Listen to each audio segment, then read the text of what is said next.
This is Pablo Escobar's most guarded secret. He would become one of the most prominent bosses in history.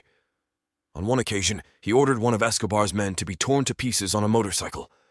This individual had been more cunning and had managed to survive Escobar's attempts. However, he had arrived at a strikingly similar situation. Some gangsters crave fame like rock stars, wearing flashy outfits, driving luxurious vehicles, and adopting every shape imaginable to attract attention. Other gangsters, on the other hand, focus solely on business, the worst category of business. Helmer Pacho Herrera never participated in interviews. In fact, except for his now famous mugshot, there are no known images of Pacho. However, his actions under the Cali cartel speak for themselves. He created an unprecedented network for the sale of Colombian cocaine in the United States, and it took years for the DEA to track him down. Meanwhile, his methods became increasingly ruthless. For a long time, Helmer Herrera was in conflict with Pablo Escobar, and surprisingly, he emerged victorious. But before continuing with the video, we have to ask you for help. We are looking to reach 100,000 subscribers on our channel. I hope you can help us achieve that figure by subscribing right now. Without further ado, let's continue with the video. Helmer Herrera was born on August 24, 1951, in the Colombian city of Palmyra. He studied technical maintenance in high school, and at the time harbored a dream of coming to the United States. In the 1960s, Colombians saw the United States as the place where all the money was made, and they believed that young people with high aspirations should be there. So, at age 22, Helmer packed his bags and flew to the United States, where he got a job as a mechanic with the degree he had earned in high school. Soon, he also worked as a jeweler and precious metals broker. Later, he ventured into drug trafficking. However, that was not enough for him as he looked for bigger opportunities and ways to make money quickly. Helmer Pacho Herrera stumbled upon the illegal substance trade, taking advantage of the great success of Colombian coca in the 1970s in America. During that period, the DEA, Drug Enforcement Administration, chose to direct its resources towards stopping the sale of more destructive substances, such as opium and heroin. Officially, the reason was to focus on substances produced in Asian communist countries, such as China, Myanmar, and Vietnam. At the time, the United States was at war with Vietnam and communism, which influenced this decision, even if it was not openly admitted. This situation favored traffickers like Pacho. In 1975, he was first arrested in New York City for selling a small amount of Colombian cocaine. 4 years later, he faced a similar situation, but was released again. The police could regret this decision since, in 1979, Helmer Pacho Herrera would quickly become one of the biggest kingpins in history, leading a cartel that owned 80% of the illegal cocaine trade in the entire country. The world. In 1983, Pacho decided to return to his native country, aware that Colombian coca was the product that was selling quickly in the United States. However, Pacho knew that if he wanted to make it big, he would have to rise to the top of the mafia, overcoming a significant obstacle. The problem was that Pacho was gay, and in the world of thugs and gangsters of the 1980s, homophobia was prevalent. However, this did not matter to Pacho. He was determined to climb the ranks of the Colombian mafia at any cost. It is worth noting that, unlike the representation in the Narcos series, Pacho Herrera was not openly gay. In fact, he was quite secretive about his personal affairs throughout his life. It was in the book La Patrona de Pablo Escobar, written by Colombian journalist José Guarnizo, where Pacho was described as one of the few homosexuals who rose high in the mafia pyramid.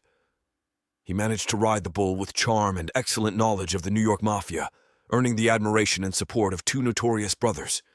Miguel and Gilberto Orejuela Rodriguez led the formation of a group that would soon be recognized as the Cali Cartel. This cartel operated from the city of Cali, Colombia, and distributed drugs in New York. However, Pacho had even bigger ambitions and wanted to aim higher.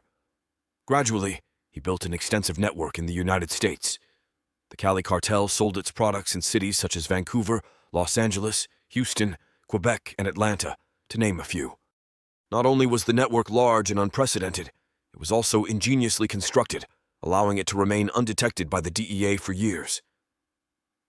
Pacho chose to establish his headquarters in New York City, where he had lived for quite some time and was familiar with the world of the mafia. As an additional strategy, it created independent supply chains managed by a supply manager named Jorge Alberto Rodriguez. This was done in order to appear completely disconnected from each other. If the police arrested one of them, they could not link him to the other independent groups, which was effective in protecting the entire network. Finally, the Cali cartel became the cartel of the four sides. Pacho Herrera had established a much broader structure that controlled almost all distribution of illegal substances in the United States. By this stage, Pacho had established processing sites in the remote jungles of Peru and Bolivia. Later, money laundering was added.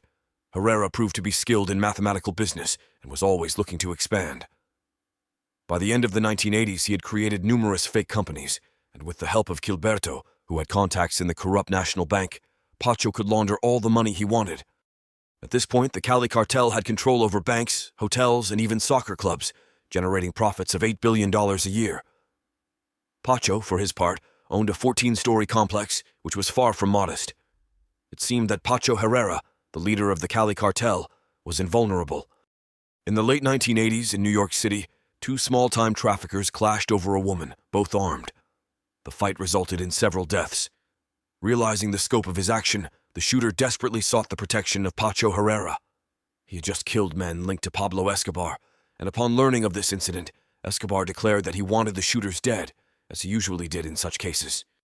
In 1990, the Cali and Medellin cartels were immersed in an all-out war that promised to be bloody.